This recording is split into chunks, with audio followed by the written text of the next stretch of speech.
జగిత్యాల జిల్లా కేంద్రంలోని వీక్లీ బజార్ ప్రభుత్వ పాఠశాలను మున్సిపల్ చైర్పర్సన్, కమిషనర్, అధికారులు, నాయకులతో సందర్శించారు ఎమ్మెల్సీ జీవన్ రెడ్డి. ప్రభుత్వ పాఠశాలలోని పలు సమస్యలు పరిశీలించి పనులు ప్రారంభించారు. శానిటేషన్ మరియు విద్యార్థులకు, బోధకులకు త్రాగునీటి సమస్య పరిష్కరించాలని మున్సిపల్ కమిషనర్ చైర్పర్సన్ కి సూచించారు. పాఠశాల ఉపాధ్యాయులతో, అధికారులతో మొదలైన పనులను పరిశీలించారు ఎమ్మెల్సీ జీవన్ రెడ్డి.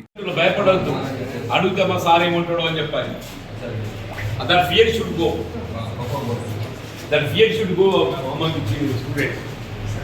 ఎందుకంటే గ్రామీణ ప్రాంతంలో మనకి ఏదైతుందో స్థానికంగా ఉండేటువంటి ప్రజాప్రతినిధులే కానీ ఒక భవన నిర్మాణం చేయాలంటే ఇలా పట్టణ ప్రాంతాలలో సొంత భవన నిర్మాణాలు చేయాలని చెప్పారంటే స్థల సేకరణ అనేది పెద్ద సమస్య. స్థల సేకరణ ఎందుకంటే పట్టణాలలో బాగా కాస్ట్లీ ల్యాండ్స్ ఉంటాయి.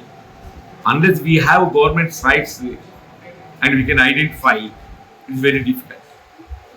కానీ జగిత్యాల పట్టణంలో ఒక ప్రత్యేకత అంటే బహుశా నేను అనుకుంటా తెలంగాణ రాష్ట్రమే కాదు, బహుశా ఉమ్మడి ఆంధ్రప్రదేశ్ రాష్ట్రంలో కూడా అర్బన్లో పట్టణ ప్రాంతంలో ఉన్నటువంటి ప్రభుత్వ పాఠశాలలు అన్నీ కూడా ఈరోజు సొంత భవనాలలో కొనసాగే విధంగా ఏదైతుందో స్థల సేకరణ చేసి నిర్మాణాలు చేయడం జరిగింది.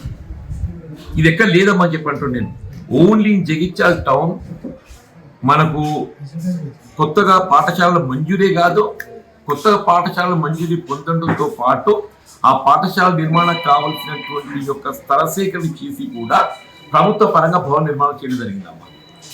ఫర్ ఎగ్జాంపుల్ ఈ ప్రిమిసెస్ ఉంది మనకు. ఒకప్పుడు ఏదైతే వీక్లీ బజార్ హై స్కూల్ ఏదైతుందో రెంటెడ్ ప్రిమిసెస్ ఉంటుంది.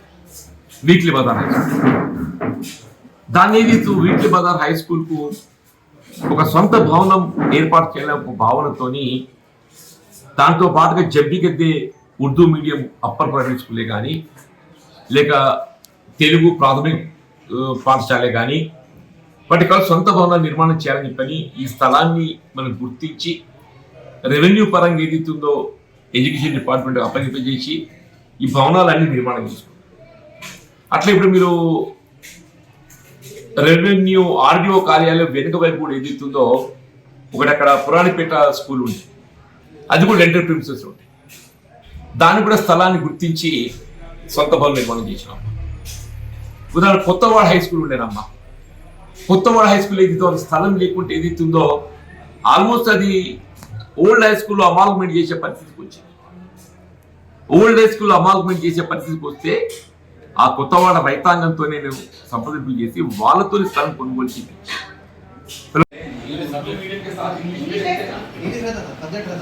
ओनली सब्जेक्ट है इंग्लिश मीडियम में भी 5 बच्चे हैं, उर्दू मीडियम इंग्लिश में 2